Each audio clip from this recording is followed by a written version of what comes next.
Yeah, some, not liking live music and touring around with the band, doing live music all the time. Why don't you like live music? Oh, it's a very different thing when you're playing it yourself. I mean, I enjoy playing music a lot. I'm not so fond of...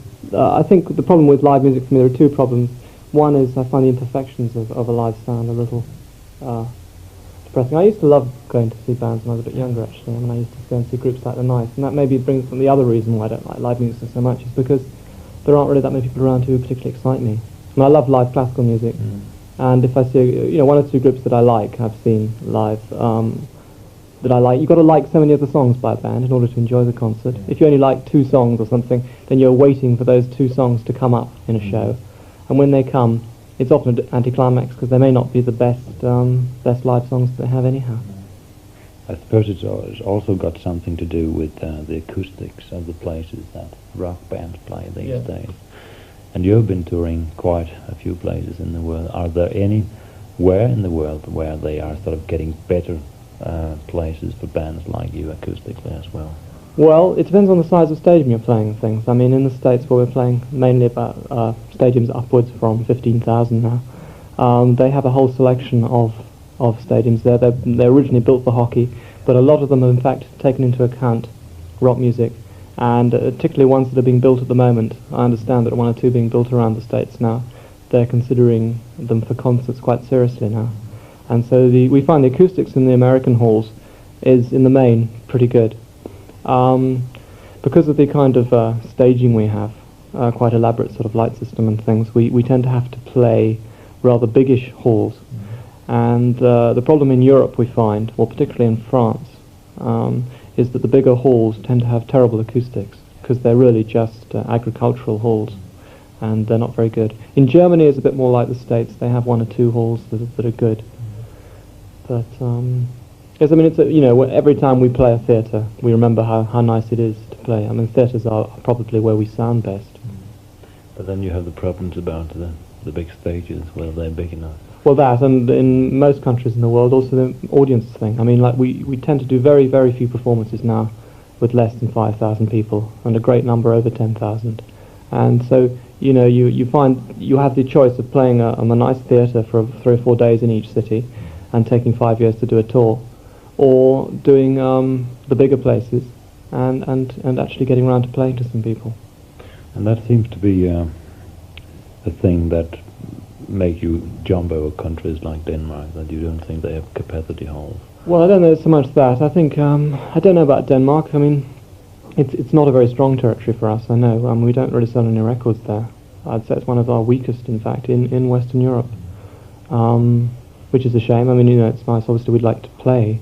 I don't really know. There may be technical reasons for playing Malmo rather than Copenhagen. I would have thought that one could easily have played Copenhagen. Well, it's a pity we're not. But I mean, in Scandinavia, I think overall is not very strong for us. There's this particular part of the tour. We expect smaller audiences, but I mean that's fine for us. It's nice when you're playing to an audience, when you're trying to introduce an audience to your music to a greater extent. In a place like France or England or the States, most of the audience know all your music, and so kind of they tend to sort of like you before you've even played a note. And so you have nothing to prove in a way, whereas in a country like this where a lot of people presumably won't know us, you have the ability to kind of, more like it was when we started playing in England or something. Don't you sort of times get bored when you don't have to prove yourself in any way? Well, I think the truth of it is that now every show being quite big, you tend to find they're all an event. And I enjoy playing on stage a lot more now than I used to, in fact. I don't know, I enjoy the music we play a lot, and the sound we have on stage and everything to play with is very nice.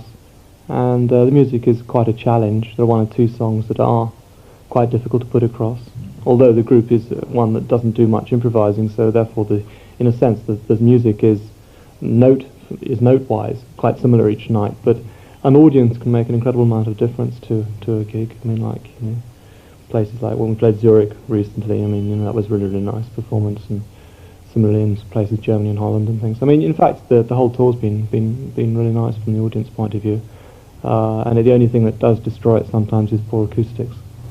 But still, you have this strange thing that you have to redo what you have done originally in some way. People always tend to know the tunes from the records, and I suppose that being a composer, it's more of a joy than sitting home at the piano, really. Oh yeah, I mean, for me, my greatest pleasure comes from writing music and recording it. The road is a different sort of thing. I enjoy playing music, but I'm not the greatest player, and I find therefore that I'm stretching myself when I write. When I'm playing, I have to. It's more of a struggle for me. It's not so easy. But I enjoy playing, and no one else will play our music, so we kind of feel we have to. Yeah, but still, having had these changes, you have sort of easily been able to replace the members in the group, and I suppose to one stadium you could be where you were sitting home writing and another group performing with them. Yes, I mean, you say replacing. Well, to be honest, on records we feel we can't replace the people who play. And that's why we haven't replaced them. We've carried on as is, and I think that we feel that a group like this that's been going for 8-9 years, it's very, very difficult to bring in another person on the sort of writing level in the group.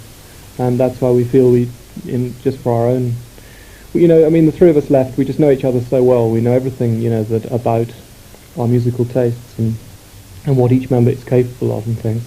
To introduce another member at this stage, it would be very difficult. We all have little musical prejudices, which are kind of difficult to describe, but and you bring in another member, and he might be into sort of just a whole area, say a guitarist or something. It's a very easy area for me to dislike guitarists. I'm not into I'm not very into very intricate or jazzy playing or bluesy playing or anything really of that kind, and it would be difficult, I think, for a person to come in, difficult for him as well. But on the stage, it's a different thing, because you're kind of hiring professionals to help you out. We've been very pleasantly surprised with every person we've hired, like with Bill Bruford and then Chester Thompson and now Daryl Sturmer, just how much more involved, in fact, with the whole thing they actually do get than we originally thought. We thought maybe we would hire people just purely as professional session musicians who would just do their job, and that would be it. But we've been very, very pleasantly surprised by the way that they kind of get involved in the whole group thing. Yeah, because originally you were sort of a school band with That's true. All kids going on roads, and I suppose that will really be a problem always to new people to get into that sort of feeling, and I suppose it will still be the three members controlling things. Well, yes, but to be honest, Phil didn't join us. He wasn't in the original school group, and he's fitted in very well. And Steve didn't either, and he fitted in well. I think it's. And yes, when the five of us originally together, when that group nucleus split up, when our original guitarist left us, we were very unsure that we could really carry on, because we had this kind of thing of known each other since 13 or 14, and it was difficult when a person left to try and replace them. But at that point, the group's musical tradition hadn't really been formed that much, and so I think we'd only made we've made 2 albums by that time, but only one that we were proud of, which was Trespass, and we felt therefore that we could introduce 2 more people at that point without assuming they're the right people, without too much trouble. You have always been separated from the whole rock business in some sort of way. You have always been working with sort of friend-like people on the business term in England with charisma. And I suppose that when you are as big as you are now, it's easier for you to control things. What's the general thing going on for you, like in Asia and South America and these markets? Do you still have to depend on people you don't really know, or can you control it easier now? Well, we have Charisma in England and Atlantic in the States, both of whom we work with quite closely. Then there's Phonogram for the rest of the world, and we work, our manager and us work closely with Phonogram's base, which is in Holland, right? And after that, some of the countries obviously we have much closer dealings with, like with Germany and France particularly, where we do quite well, and Italy. But yes, the South, we went to Brazil and played there. It's quite nice when you go to a place and the people meet you and they sort of know you a bit better, and the whole thing sort of I think it's nicer for them and it's nicer for us. We like to know the people who are involved with us. But you're quite right, in places like Africa or Asia, I really don't know what's going on. But you are, in terms of record sales, talking about something very small in those kind of countries. And because in so many instances the culture is kind of very alien. I'm quite surprised how well we do in places like Brazil even, because it's a very different culture. But, yeah, well, I think that's about it, actually. But do you ever see yourself as sort of exponents for English, sort of culture coming out, English, you could tend to say English culture imperialism in some sort of way? Well, yeah, we don't think of ourselves too much as sort of being kind of anything, like a statement for England. But one thing I do really like about the fact that you have people kind of in very differing countries in the world, all who have this one common factor that they like Genesis. I find that quite sort of fascinating. You've got a person in Japan, a person in sort of Nigeria, a person in the States, whatever. They all like Genesis, and it's a kind of quite nice sort of thing, I think, because you kind of do have, at least it's one thing that's bringing people together. There's so many things that are pushing people apart, in the world, that it's quite nice that there are certain things, which music in general has always been that, I think. Music and, the arts in general, I suppose, do that. But it's quite nice to be a very active force in that sort of feeling. But do you like the whole idea of exporting culture to other countries? Well, we made an album called Selling England by the Pound, which really, I think, represented our own feelings about it, and the way it was being done by lots of people. It is, to some extent, a sort of prostitution of the culture. You can't deny that, I suppose. But nevertheless, it's rather difficult. You have this whole problem with art. If you're going to make music, you want people to listen to it, and therefore you try to get the biggest audience you can. I think you have to at some point decide that that's what you're going to do, and you're not going to just do music for a very small minority. Yeah. And we made that decision. But these days, it seems like the culture spreading has been taken over by commercial companies, which means that often you can hype things through. I mean, is there any really idea to get punk in Ghana, for example, or in Nigeria? I mean, the English companies know how to sell their music, which means that a lot of times the local music is going to be suppressed because they have the recording equipment and everything there. Yes, that's true, and that always upsets me slightly when a country doesn't seem to have much sort of identity of its own in terms of the music it produces, and it's very influenced by, I suppose, music which originated mainly in the States and England, and you find, and it's true of most of Europe now, I think. But it seems to me that a certain amount of the traditional music does live on in each of these countries, and what I would hope is that they can kind of involve the kind of influences in the music. I think the Germans have managed this to some extent.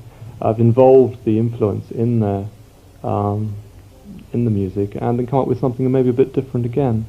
I feel the same sort of thing was when we were in Brazil. We felt this possibly was happening a bit as well, because they have a lot more sort of rhythmical feeling there than is traditional in sort of the whole, Western music thing. And it seemed to be creeping in quite nicely, I think. Because within other export areas, normally you would buy something from the country and you would sell something back, but that seems not really to work with the music business. Well, no, but then I suppose if you're talking in terms of Europe, I mean, classical music has originated much more out of, Germany and Austria and all that. And, so in a sense it's reciprocal, but it's taken a few hundred years, for it to sort of to do that. Yes, I think it is a pity that there isn't slightly more coming, but there are certain continental groups and things who are kind of doing very well now in the world. One reason could also be that the American and the English medias tend to focus a lot on especially rock music, where there are obviously a lot of other art forms as well. And that leads to the question of the responsibility for the rock artist of knowing in what kind of connection he actually works. Is that a thing that ever bothers you? Sorry, what do you mean? Well, that influence. Yeah, that because of this focusing on the rock stars, like you and me talking here, people will listen to that and sort of get influenced of it. Does that ever give you nightmares that you sort of have responsibility of what you're saying and the attitudes and what you're doing on shows and so on? Yeah, well, I suppose there's something in that, but we're not a very political group. I tend to try and sort of stay out of making any kind of comments of that kind, because my own political feelings are so unformed, you know. I tend to kind of just sort of exist in the situation I find myself, which is a very passive sort of person in that way. Our music tends to be, it's basically escapist music, but the lyrical content is often quite, it does have quite strong sort of philosophical content, I think, which maybe is slightly less dangerous than sort of, we're not a very political, there's not much political statement in our music, or anything of that kind, or sociological sort of statements. But yes, I think groups do have quite a responsibility in that sense. They do have there is quite a lot of power in them. There's no doubt. I mean, you can see the influence it's had. But no one, I don't think, has really manipulated it in a kind of evil manner yet. And yet, no one's really manipulated it in any way to do any particular good with it. But as I say, I think the general sort of good that's done just by the fact that you have lots of different people from different cultures all liking these sort of similar things, it is a factor that's bringing people together as opposed to pushing them apart. And I think we can do it with as many things of that kind as possible. You brought up the word escapism yourself, and then the question could be what people should actually use this escapism for. Well, I mean, my own, it's just the way I appreciate things as much as anything else. When I go and see a film, I like a film which really takes me out of my everyday life. I don't really want, you know, if I'm sort of worried about some sort of problem or something, you know, I like something that can make me totally forget about that. I'm not interested, you know, I'm being too generalizing here, but I prefer things of that nature than things that make me think very much about my situation, you know. Although obviously, I mean, you know, some people would say that that's what's good and it's the other that's bad, but just my own personal things. I like music and films and books and everything else. I like to be lost in them and to totally forget about myself. I want to go a bit deeper into it so I don't misunderstand you or misquote you, because that could lead to sort of idea that you think that art should make people forget instead of I would never say should, you see. I'm just saying how I personally like it, and this is the way I feel that Genesis music goes out to some extent. I would never make any statements about what should be or shouldn't be. I think there's been amazing things done in you know, which have had sort of a lot to say and a lot of you know, very close to reality and things, but just my own personal taste. It's not an area that I find I'm attracted to so much, though there are obvious exceptions, you know. Yeah. But you said you wanted it to work on you so that you sort of forgot about the things. You actually don't want it to work inside you, so you use that kind of art form to change your situation. Oh, but you see, I think it does, but it's different, you see. I mean, that's why I like fiction very much. Fiction doesn't pretend to kind of be speaking to you and saying anything very definite, but nevertheless, some fiction books that I've read in my life, I reckon have had incredible influence on me. You know, I don't know, books like, well, Sons and Lovers by D.H. Lawrence, and I don't know, a book called Under the Volcano by Malcolm Lowry. I mean, there are many books I could go through, Dostoevsky, you know, Charles Dickens and things. I find all these things like influence me a great deal. And, you know, it's quite subtle sometimes, but I can look back on things and think, God, yes, that really did, you know. Just a passage out of a book can have so much effect on what one thinks. But it's not kind of being preached at you. I don't like being preached to very much at all, you know. And that's why I quite like it when it's something that, you know, you pick up for yourself. What kind of things inspire you these days to compose new tunes? I don't know. I do just to write. I mean, I just sit down on the piano and just play around, you know, and just till I come up with things that I enjoy.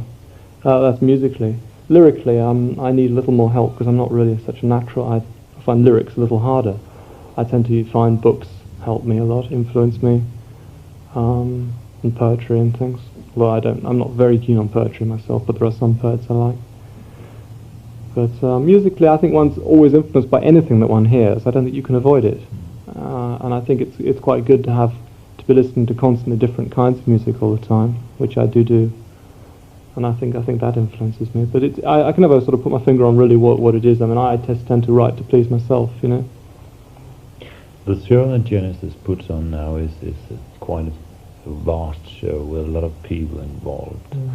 Do you see any end of this getting bigger and bigger shows? Well, yes, I'd quite like to. The shows aren't actually getting bigger and bigger. I'd say that there are in terms maybe of people involved slightly, but since we did a show, the Lamb Lies Down on Broadway show, which was the last one I think we did in Copenhagen, in fact, that was our first really involved show. We'd kind of been building up to that. And the next show after that, although we had more lights, we in fact dropped a lot of the paraphernalia that we've been using. And I feel in some ways that the next show is a scaling down. And I think that these last three shows have all been kind of similar in the sense that they've all used lights as the main form of visual effects. But I'm quite keen to sort of think about losing a certain amount. It would also give us the option of playing one or two slightly smaller places, which I'd quite like to do. I don't know. I mean, we're thinking about in the coming years and the coming year to do rather less touring than we have done, but be slightly more choosy about where we do in fact end up by playing. Yeah, the reason that you have actually been touring that much the past years is that you finally made the break even, so you finally had a chance. Well, we broke even just about the time when Peter left us, in fact. It was just coincidence that. And since then, well, no, we've been concentrating a lot on the States, which is one area where we feel we could really do better than we are, in fact, doing in terms of record sales. I mean, our concert attendance there, as I say, is amazing. But our record sales haven't quite matched that. We're not absolutely sure the reason for that. But and so we've been touring there a lot to try and sort of just to spread to the whole country, you know, because after we've been big in New York and LA and, you know, all the sort of centres in Chicago for a while now. But we don't sell many records in the South because they just don't know of us. And so we've been trying to concentrate more on the States and on some of the slightly smaller markets in the States, which has made us tour quite a lot. Because in Europe, we have only done sort of like, you know, about 4 or 5 weeks a year. Although this year we might do slightly more than that. So most of the time has been spent in the States. Now that you say that you would probably do less touring in the future, that means obviously that you have been thinking a deal of the future, and I suppose you don't really see yourself as a touring rock star in 15 years' time. Well, I know we've been touring on the road heavily now for about 8 years. The group has actually been going about 10 years, and there just comes a point, you know, and you just want to sort of like do other things as well. Touring is such a incredibly you're working 100% of the time, you know. I mean, you're in hotel rooms and things, which is not really what you want to be doing. And I think we just wanted to give ourselves more chance. I want to give myself more chance while I'm, you know, still got some sort of creative powers left in me to write, you know, because I'd like to write for things other than just Genesis in my life. And I think we'd all just like to kind of just take it slightly easier because it's a very insane kind of lifestyle. I think Genesis survived it better than a lot of groups. A lot of groups, I think, have prematurely aged through touring. I don't think Genesis has at all because we've tried to keep it sort of interesting and fresh always. And we're not really, you know, well, we're not into sort of very high living, you know, we kind of take it quite easy, I think. And but I just would like to do other things, you know, there's many other things I'd like to do. Does that mean scoring as well and writing for symphony orchestras? I don't know about writing for symphony orchestra. I have to build up slowly. I mean, I'd like to do a certain amount of work with films. I'd like to write for other people. I'd like to do more instrumental work than I've done. You know, with orchestras, I mean, I'd love to use orchestras and things. I mean, as yet, I can write music, but it takes me a long time. If I was going to use an orchestra, I would get someone else. I would play the notes to them, you know, and get them to write it down. But I mean, I would do it other than that. But I don't know specifically orchestra. I mean, it's something you know, you've got to build up to. You know, I understand rock music.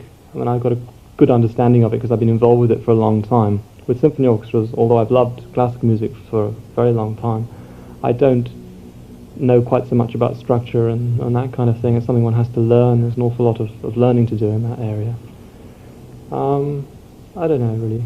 You know, I think the first area I think that it might be possible for me and maybe Mike as well in the group to expand in is the film area, which we've tried a little bit. But I don't know really. You know, it's all very much open, but it's quite nice to have a few other things going at the same time. We never wanted to feel that we're not Genesis to be too confining for us, because we'd like to keep the band with the three of us going for quite a long time. And the best way of doing that, I think, is to give us all kind of options outside the group. Have you ever considered education things, like one could start up places where people could get educated to play like Genesis music? I don't know really. I mean, I think half the essence of rock music is a certain degree of spontaneity and untutoredness about the music. I think classical music has told you what you can do with very structured, tutored music. And the whole thing, one thing I always really loved about rock music is the fact that anyone, as long as they can just slam their hands on a piano, if they've got any kind of just performing or composing talent, they can make records and get an audience. You haven't got to sort of spend 8 hours a day just sort of getting your fingers so that they can move in the right directions and things. And I think that's a really good thing. I don't see why one has to be a brilliant player in order to be a successful kind of composer or whatever. You have now, I suppose, electric piano that more or less sounds like grand piano. Well, is that a step forward, do you feel? Well, yeah, I mean, I've got the Yamaha electric grand piano, which is basically a grand piano. It's this sort of grand piano in miniature. It's got strings and hammers and everything, just like an ordinary piano, but it has virtually no soundboard. Instead, you just have pickups over each of the things, each of the notes, and the final result sounds very, very like an ordinary grand piano, and yet you can put it through a PA. The old systems of sort of miking or putting pickups on existing grand pianos, for a variety of reasons, I think I've never really liked. I think some people toured with their own piano, and that's a better system, because you're relying on the kind of piano you're offered each night is one thing. The other thing about grand pianos is they're very bulky on stage. You've got to fit them somewhere. But the most important thing, I think, was that I never think they amplify very well. It's the same with any acoustic instrument. If you amplify them with microphones particularly, you tend to pick up a lot of percussive noise, and you get feedback, obviously, and just sort of general, rather unpleasant sound, I don't really like the sound of the piano too loud. But with pickups, just like with guitars, when you have pickups on a guitar, as opposed to microphones on a guitar, you can play much louder, and you get much less percussion, and it sounds better. And I think it's the same with the piano. With the pickups, just give you the ability to play, and each string is individually picked up, so you get a really sort of rich sound out of it. I like it very much. With all these new instruments like polymooks and new pianos, and there's a certain amount of I can't really get the right word, but it tends to lead to young people think that they must have these new instruments, and they are very expensive. And it also seems that it could be the industry who actually know when a new instrument should be introduced, and not the musicians. Is that the way you feel it ever? Well, I don't know really. I mean, instruments are coming out. I mean, if they've got a market, they're going to produce them. I think for me, I love grand pianos. I've hardly written anything on anything other than the piano, apart from on acoustic guitar. Those are the only two instruments I really ever write on. I find it virtually impossible to write on these electronic instruments. It's just not. They're lovely for sort of colouring songs. I find it very difficult to have as a sort of basis for a song. But the thing about synthesizers at the moment is they're still very, very young. They're terribly crude instruments. Even things like polymooks are very crude. As yet, you either have synthesizers that give you, one line with a great deal of variety, or you have ones that are polyphonic, which give you much less. Although the Yamaha got a big one, which is pretty good for variety. But they're still very, very young instruments. When a synthesizer becomes more like a sort of organ in terms of, you've got preset switches and a certain amount of flexibility, then I think they'll be a much more interesting instrument than they are at the moment. I don't know, I just find a lot of groups do use the synthesizer very much just for the sort of its sound, they don't do much on it. They just kind of use things that if you set up a synthesizer, really anyone who can afford a synthesizer and set them up and play a note and just fiddle around with a few of the controls, you get a certain kind of series of sounds that are quite interesting out of it like that. Yeah. I don't find that kind of thing very interesting. I'm not very into electronic music at all. And so my use of synthesizer is purely as a kind of to orchestrate, to either imitate orchestral instruments or to kind of create new orchestral sounds. More equipment and more people, that also means more money, which tends to be that the prices of the concerts gets higher and higher, and like these concerts tonight, a lot of the tickets are about £8. They're really. I was told they were 20, 21. 65 kroner, kroner. some of them. Really? Is that a fair price for rock music? Yeah. I don't think so at all. No, I didn't realise they were that high. We know very little about the actual cost of the ticket prices. I mean, to be honest, we. I don't know, with the financial side, it doesn't really affect us that much. The actual cost of the tickets doesn't actually affect that much in the end, how much we earn and things. I mean, it is true, though, that we're no more expensive. For example, a group like us is no more expensive to go and see, in fact, than any other group, as far as I know. I mean, I don't know. You've mentioned something now that maybe I'm not telling the truth in this country. I don't know. But in the main, we're not. And yet our show costs an awful lot more to put on than most people's shows. So you will find that a group like this tends to run on a very low profit margin. We don't make all that much from tours at all. We make our money from record sales, and we rely on the concerts to promote the records, and that's where we get our money from. But I mean, some groups obviously do make an awful lot of money from shows because they have a very simple stage show. And our own feelings were that we just want to kind of reinvest the money that we get all the time back into the stage show to try and sort of give people what we consider the best entertainment. I mean, the alternative really is giving it to the British tax man, which is a pretty sort of tedious alternative. So you might just as well do that. We earn quite enough money now, to be able to do that. So I'm sad if the ticket prices are high. We try to make like with record prices and things like our live album, Seconds Out, we tried really hard to keep the prices of that down, but certain record companies just won't do it. You try your hardest, and they just won't do it. In England, we managed to keep it low. In the States, we kept it low. And in countries where we have direct sort of contact, we kept it low. But I don't know. And with ticket prices, well, I think there is a slight problem, I suppose, in a place like this. We're playing a hall that has a capacity of 3,000. As I say, really, we need more people than that to make to break even on a date. I mean, a date like tonight will definitely make a loss. These 3 performances what we're doing in Scandinavia, and they'll be compensated for by profits made in Germany, particularly, where we do very well. You mentioned the idea of having concerts so you could promote the records. Yeah. Some people tend to think that records have sort of been too focused on media instead of live performance. That groups have to do an album, whether they really are into writing good material or not. And some people think that you should more go, well, not Genesis especially, but that the music should more live on a live basis. Well, there may be some truth in that, but it depends on the group. I mean, as I say, Genesis is a group of composers. For us, that it would be pretty silly for us to just go on playing because we don't think that's where we're strongest. It's much more the music, the writing. I think the thing that attracts composers to records is a bit like, it's the record, in the other sense. Right. Making records. Yeah. Yeah. I can't remember what I was saying. What was I saying? Well, it's actually about the touring situation, that it was better for you to sit home and write down. Yes, right. I mean, as I was saying, that records really are kind of a catalogue of what one has written, and it's what, in a sense, will kind of live on. Although I think of pop music as being a moderately contemporary art form, I don't know how much of it will actually be remembered for very long. But maybe, obviously, be 1 or 2 things that exist, like kind of folk songs in the end, I suppose. And I think the influence, I think, of the kind of music that's being written today will live on, perhaps more so than the actual music itself.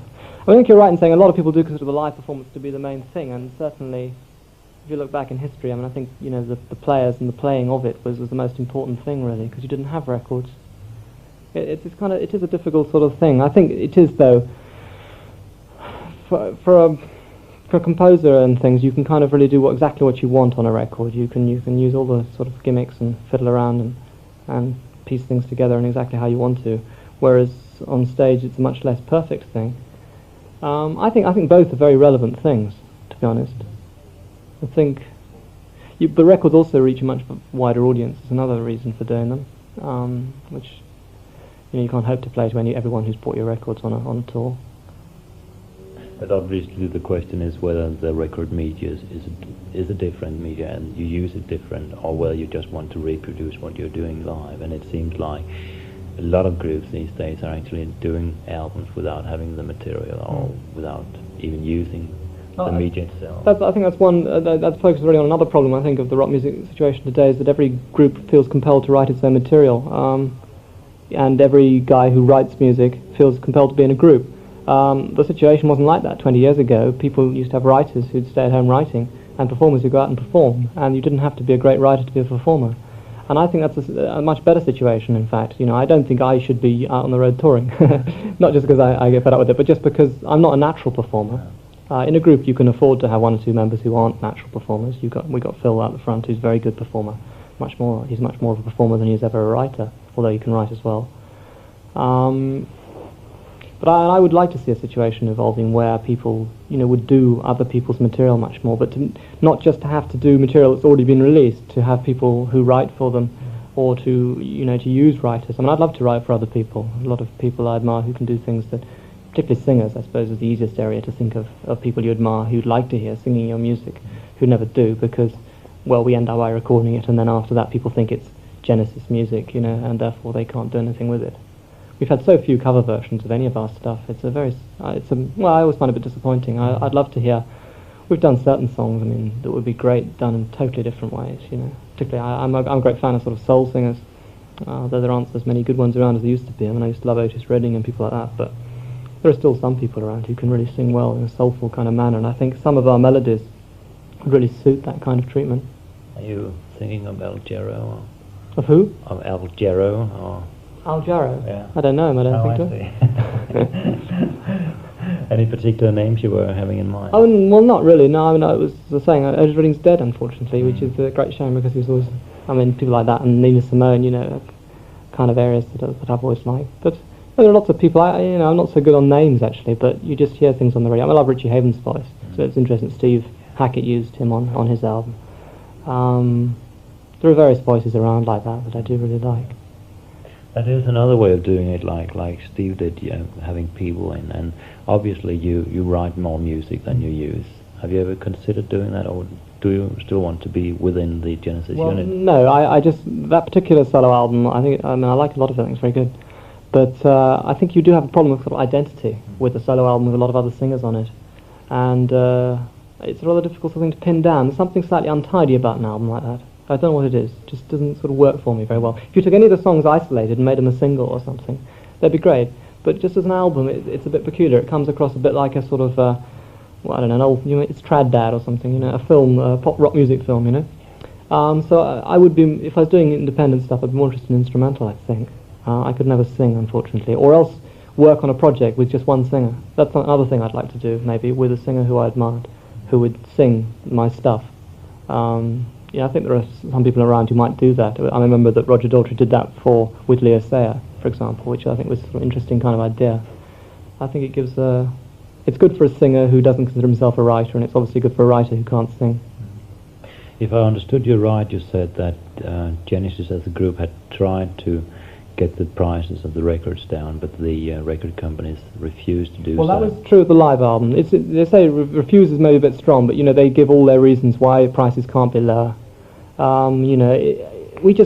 We feel, particularly of an album like Seconds Hour, which didn't cost us very much to make because it's a live recording. You just get the mobiles in, you do it, and you mix it, and it's a double album and everything. And the problem is they want to charge a double album price, which is twice the price of a single album. Well, what we wanted them to charge was the price of a single album plus the extra bit of plastic and cardboard that it requires to make a live album, and we got pretty close to that in England and things. But some countries just have a policy that they can't do that. They have sort of prices, categories, which they have to sort of stick with and things. I don't quite know. There's probably sort of political things going on here. I don't know what it is, but we like to try and keep them down. It makes so little difference the amount of money that you actually get out of it. So financially, it seems silly. We just like to keep things low. And with the concert prices, as I say, because we don't reckon that concert prices is really where we make much money, we prefer to sort of keep them as low as possible as well. But you do, in various countries, you do have problems, of a lot of overheads. Some halls cost a fortune to hire. We have problems, there's one or two halls like in Madison Square Gardens in New York, it costs a fortune just to hire it. And then you've got in the States, you have the problem of having to use union people in order to set up all the stage gear, and that costs you a fortune as well. People don't quite understand all these little things that you have that add up. You've got and the people you've got to hire that are nothing to do with you really, and then you've got the VAT, all the taxes, that are added on. You find the actual amount of the ticket price that ends up going to group is, in some places, is small. In other places, it's big. I mean, it does vary very much. Do you feel that you are in the control of the situation, so you know actually what kind of contracts you're written into for how many years? Yes. I mean, we have a lot of confidence and close contact with our manager. We know exactly where we stand in every situation we're in. I mean, when we first came to this business 10 years ago, we signed a contract with a publisher, which was in fact a 10-year contract. Fortunately, we were only 17 at the time, and we were able to get out of the contract as being minors. And we signed a 1-year contract, which was quite fortunate. Otherwise, we'd only just have got out of that contract now. We would never have done anything that we've done up until then. We'd never had the opportunity because the contract was, we just got so little out of it, People will try and screw you, really. It's as simple as that. And you have to be on the lookout for that, I think, in this business. Has the business grown tougher in the 70s as a lot of other things, or is it just the same as when you started out? Well, it's not the same as when it started, as far as I'm concerned, but that's because I understand it now. I've been involved with it for a long time. I know a lot about it. So it's rather difficult for me to tell how much of it has actually changed or how much of it I've just gradually got to know about. The thing about rock music, music business, is that you have basically rather unbusiness-minded people involved in a business that does generate the most incredible amounts of money. And they're normally quite small companies, few people, talking in terms of a great deal of money. I mean, our cash flow is ridiculous, I mean, the amount of money we actually earn, the profits is tiny, if you like, but the actual amount of money we earn overall, the gross amount, is colossal. And if you add that up with record companies, big record companies and things, it's quite an interesting sort of thing, and it is getting more and more sophisticated. There's no doubt about that. I mean, people are getting more and more knowledgeable. Although you do get this sort of, the new record companies can still start off, and they must still have a certain amount of naivety, I suppose, in terms of what's going on. But you always find there are big money men behind all these projects who do know what's going on. Obviously, the record companies and the managers should be servicing the musicians and not the other way around. Have you ever considered to use more time on the actual structure behind the group and then make less gigs, like starting out companies, or maybe start dealing with other groups and getting cooperation, like United Artists originally did in Hollywood? Well, yes. The only area which I'm interested in getting involved in would be is on the publishing side. That would give on the ability. It is the only company I'm interested in, so I can get hold of other people's songs maybe and do something with them. But other than that, I'm not really very interested in that. Business itself doesn't interest me very much. The only thing I would like to get involved in, one or two things, because obviously the life of a group is reasonably short. I mean, I don't know how much longer, Genesis can be a kind of in the kind of top bracket, and one has to sort of think about what you're going to do afterwards a bit. Although I want to keep on writing always, but it's good to have a few things ticking over that will be able to keep you going in times when you're not earning any money, if you like, from your actual composing. And I'd like to be able to compose for a long, long time. Even if my music wasn't commercial, I would still want to do it, And of course, the problem if it's not commercial, it means you're not getting money from it. You have to be getting it from somewhere else. But even if the groups didn't do it themselves, they could sort of hire the right people who would only work for the groups and not really make a profit for themselves. Do you think there's too much competition for that in music? I'm not sure I quite understand. Well, if let's say 5 name groups got together, they could easily make a record company going, and they could probably set up their own distribution and so on. I mean, they didn't have to be in the offices themselves, but they could hire people, so the profit would go into the groups instead of some kind of people who are probably involved with potatoes as well. Well, yes, that's true to some extent, except that I don't think the record companies, in fact, have. I mean, the profits aren't quite what they were once. I mean, people like record companies and managers and everything. Their percentages are now much more realistic, and the groups do get a lot more out of them than they did before. I'm just kidding. Yeah. Anything to add to that? I don't know. But I said that I did have something else to say, but I can't remember for the life of me what it was. No. So. But in general, isn't it this satisfying situation? That I was just going to say actually that I think you find that most groups don't really want to be involved in the business side. It's as simple as that. They prefer to sort of hire people to do it. I mean, you had examples. I mean, there have been examples of that kind of thing happening in the films, right? United Artists was an example of that.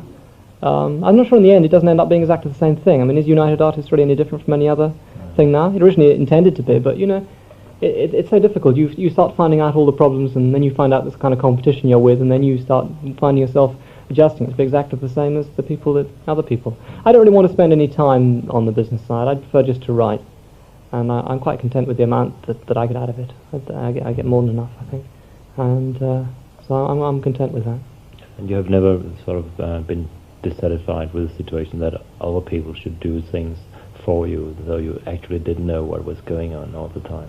Well, I mean, we keep a very good check on it. I mean, you know, we have Tony Smith, who kind of is our manager, who actually does everything. But like anything important, I mean, he'll just talk about it with us, you know, in terms of where we tour and when we tour and how we tour and what sort of publicity things being done here and all that sort of thing. I mean, we tend to keep a very close hand on it. We try to sort of, you know, we're kind of worried about the whole thing. There are certain things we don't want to get associated with, you know, and we just try to sort of keep out of it, you know. It's because everything reflects back on a group. You know, if people are sort of like, if there's a bad sound at a concert, group gets blamed. You know, if there's a breakdown, just because there happens to be a power cut in the city, group gets blamed. Whatever happens, the group gets blamed. And so you have to try and keep everything you can kind of so it's as acceptable as possible, and that's what we try and do. One of the reasons that the groups get blamed might as well be that a lot of groups don't really have things under control and are so separated from the audience and from the normal life, and they don't really know what's going on the basis. Yeah, well, they get blamed and they suffer for it, I think, you know, because they don't keep a check on it. I think it's important to, but we've been quite lucky, I think, in the kind of people we've been involved with, you know, with Charisma Records, who were a very young company when we first joined them, and we've been able to sort of keep quite a close sort of contact with them. I mean, they used to manage us as well. I mean, to be honest, financially, they mismanaged us completely. But one did have that ability that you were kind of close to everything that happened, you know. And I don't know. It's we haven't suffered too much from sort of the bad image that's come from things not of our own fault. I mean, just about everything that happens, at least if it's something that's bad, it's just about it probably is our fault, you know. It is something to do with us. Whereas some groups have got to put up with an awful lot of problems that have arisen for things that have nothing to do with them at all, and that is a shame, I think. If we could end up by a bit more about the future, I suppose when you stop touring and go more into writing, you might just as well go into having your own studio at home and doing things there instead. To be honest, I'm not very fond of twiddling knobs. I mean, I'm actually a bit of a scientist in the sense that I was at university and things, and I read science and things, but I don't in fact enjoy very much doing things. I prefer to go to a good studio and do all that. That's not to say at home I don't like to experiment maybe with a tape recorder and just sort of putting things together. But it's not an area I particularly want to get into. I think it's very easy, particularly for keyboard players nowadays, to get sort of more into being an electronics person than an actual musician. There are certainly some players around who kind of are slightly more into the kind of fiddling around with their machines than they are into playing. I just, as I said, I like a grand piano best of all, you know. I just like to hit it, and I'll let other people. You know, I'm not very, when it comes to the studio, I mean, I know what I want, but it's quite difficult to know exactly how to get it. I'm not very good on sort of which particular, when you're talking in terms of tone controls, EQ, you know, of where exactly what frequencies that you want to boost and things like that. But I can say, right, I want a bit sort of brighter, you know. And if you've got a good engineer working with you, he'll do it, you know. Whereas if I'm at home doing it myself and I would sort of experiment, I'd probably get to know it. But I'm not sure it's an area that there are some very good people around in studios and some very good studios. They're very expensive, mind you, but you do pay for, I think, a very good service as long as you go to good studios. Thank you very much.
Din svenska är dålig.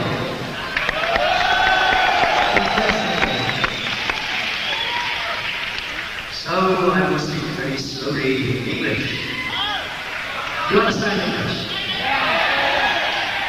I'm sorry, your language is so hard for us English people to speak. Tonight we will play some old songs and some new songs. We're going to play a new song now from the landlines down on Broadway.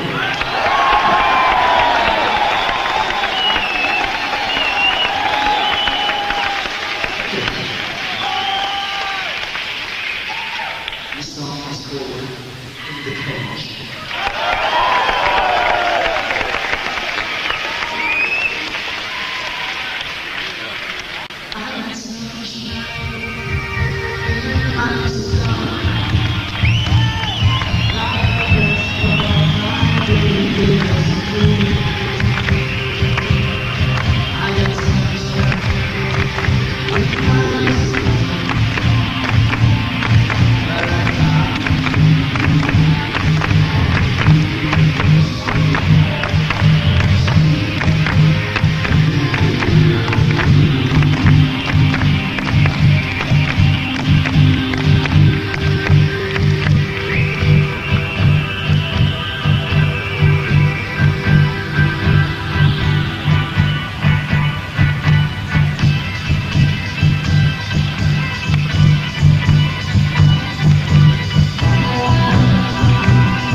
Bye.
Anybody here from Denmark? Copenhagen. Good evening. We're going to play a song from our new album. We've had a new album out at the moment called Then There Were Three. And we're going to play one song. We're going to play some more songs later. This first one is called Burning Road.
Now we'd like to play you a song, The Trick of the Tail. And this song is very sad. It's a very sad song. It's ever so sad. It really is sad. Very sad. It's all about the passing of time and old age. It's called Ripples.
gracefully died. Now the storm's mounting. I just escape and the face you brought looks alive. She shakes her head as if to say that the bluebirds will all gone away.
We're going to play another song from the new album.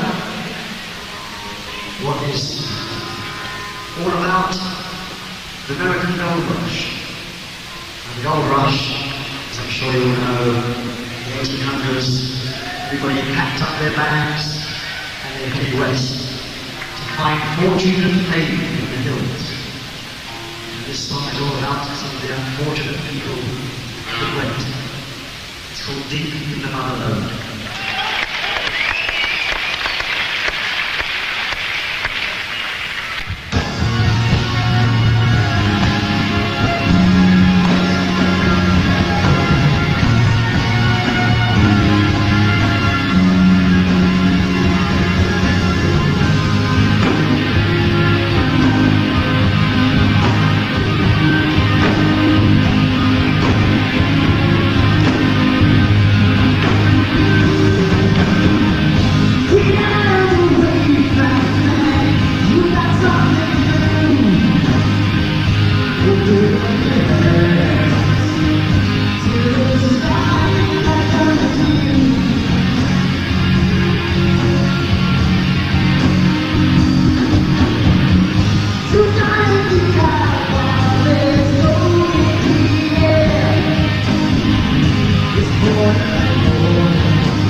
nursery rhyme. You want to hear a nursery rhyme? Good. Well, this song is all about the very first hermaphrodite. Back in Greece, thousands of years ago, hermaphroditus, and he was joined unwillingly to a young lady. And the song is called The Fountain of Sunrises.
everything they had.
Now we will play another new song. This is the first song on the album. And the song is, very briefly, about the men in big business. Big business that smoke big cigars, that basically kick around all the little people in business. The little people who do all the work, and the big people who do nothing, that have the cigars. And this song called Down and Out.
Thank you.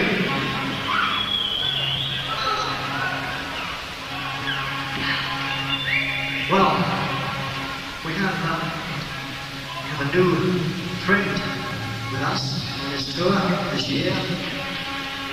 He's all the way from the Americas. You're walking. Would you say hello to on the guitar, Mr. Darryl Stern?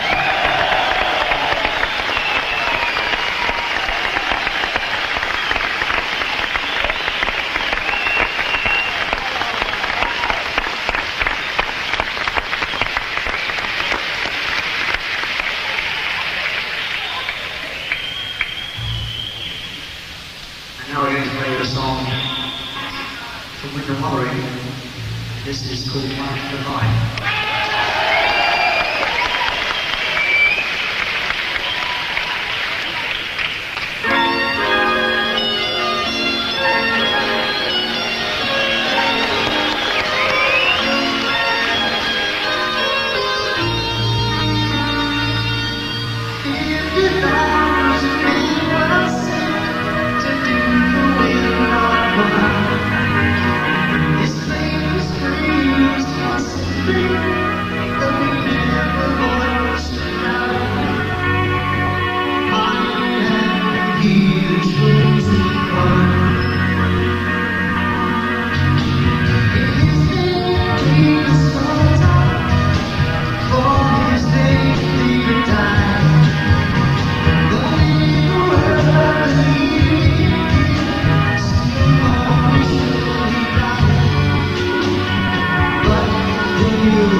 Victory.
Come with me to a bar somewhere in Malmo, full of nasty people, full of drunks, not unlike myself. Come with me. And the song is called Say It's Alright, Joe.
You never know what you might find in the night. I'm not just a busy still lying in the night. I'm looking for somewhere to dream out my dreams. The winds will laugh in the rain. They told me that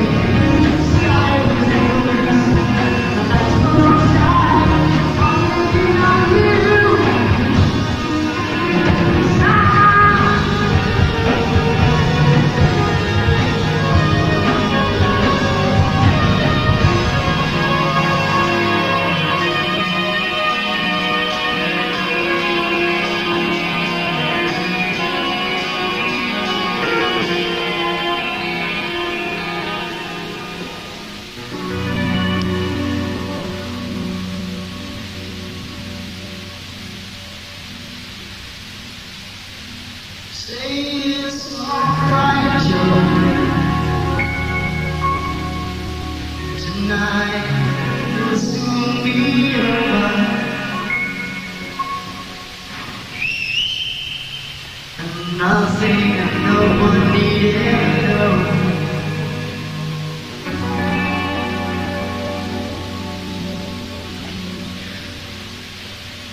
Open my eyes, Joe. I'd like to see the daylight. The clock on the wall says time to leave. Never seen you say this twice. I want to say it.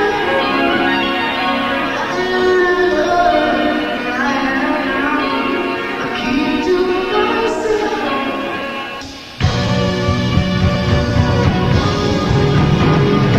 There's a fire, it's a sweet on there. Got the birds on my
hello to this past year. It's a good friend of ours. Would you say hello on the drums to Chester Thompson?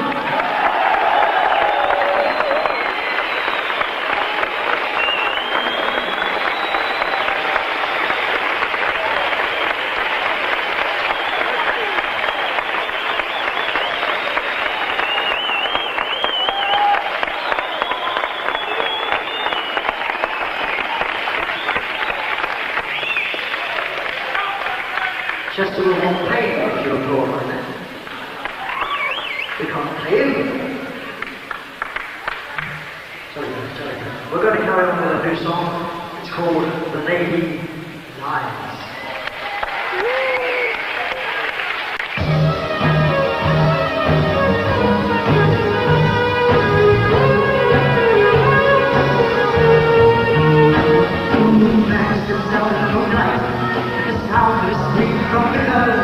He thinks he is a warrior, so he gives up his sword and goes from now to the monster.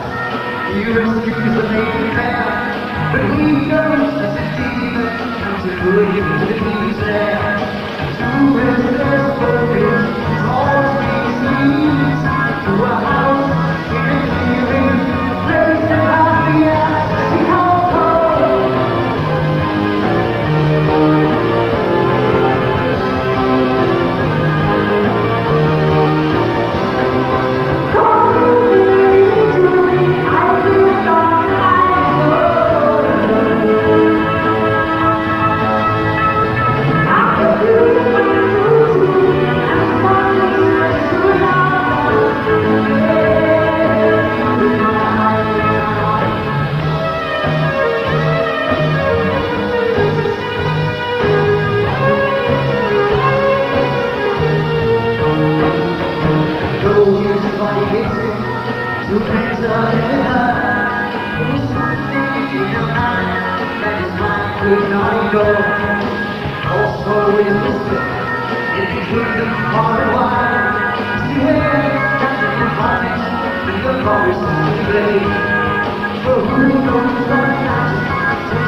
Release the ground.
you like to hear a small story?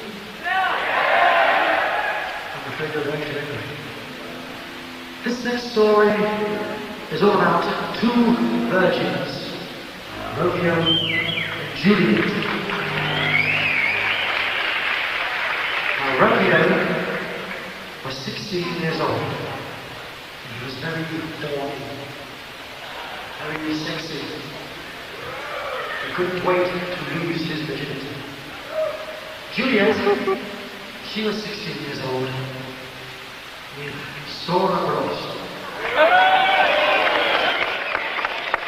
Yes, big bumps.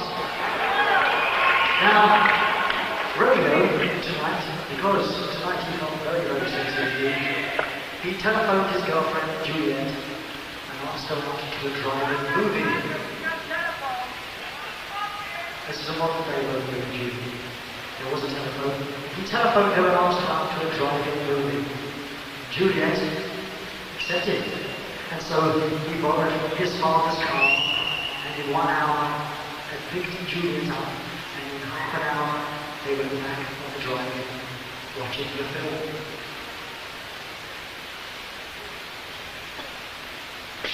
But it was a bit boring, and so Romeo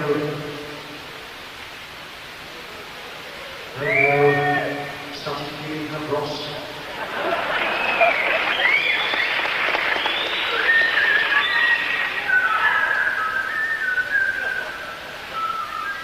But this too was boring. After 4 or 5 minutes, it was boring, wasn't it? And so they carried on watching the film, and Romeo suddenly jumped onto Juliet and started to feel her bottom.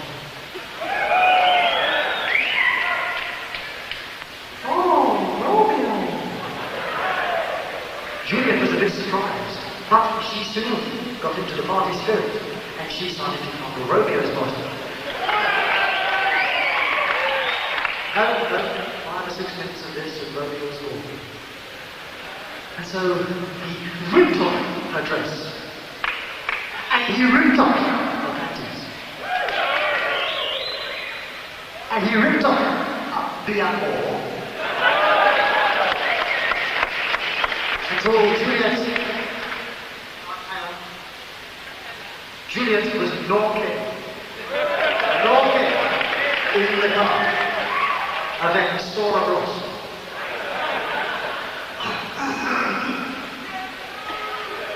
Romeo struggled to undo his trousers. Romeo had to take his own trousers off because Juliet would then leap round.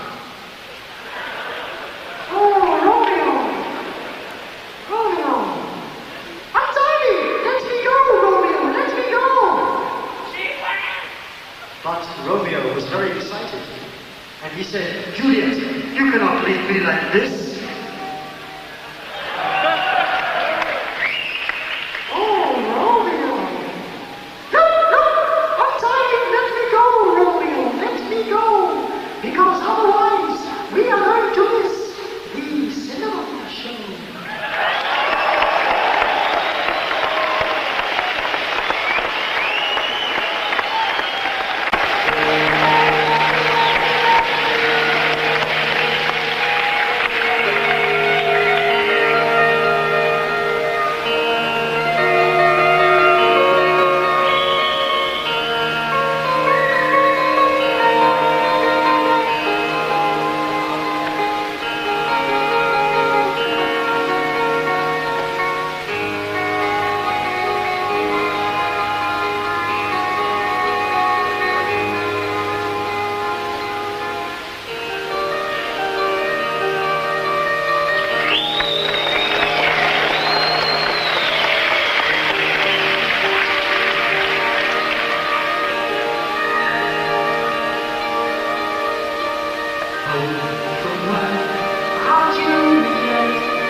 Unfortunately, now we have come to our last song. Our last song tonight. I'd like to thank you all for coming. I've been here before. We will be coming back. And we'll see you all again.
right above the river, blazing hot, molten rocks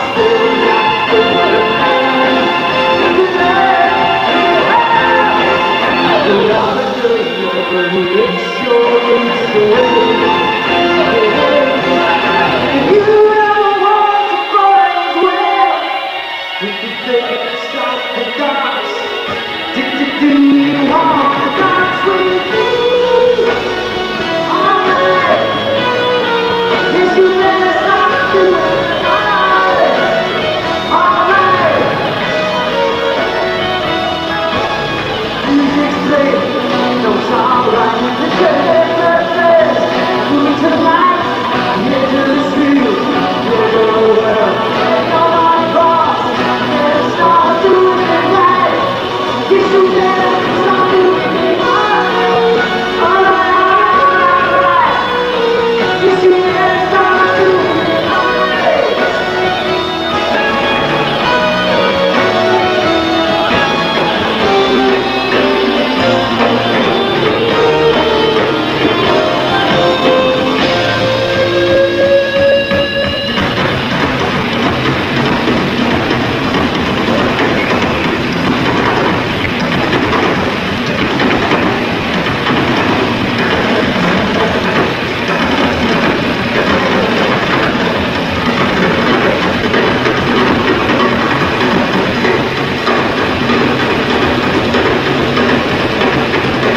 When the sun beats down and the light on me bends, I can always hear that talk.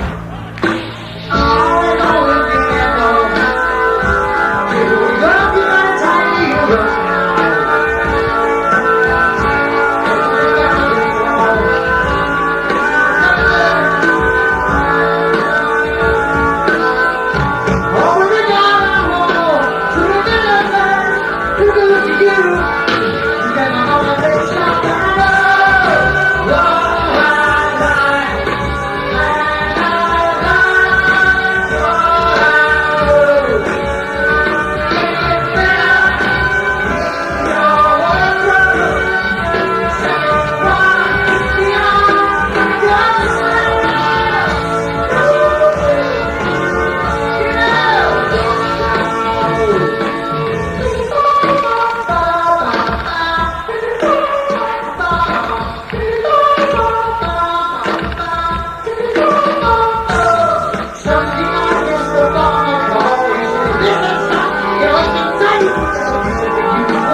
The beat, I'm just a normal mother. She can get me back the way I want.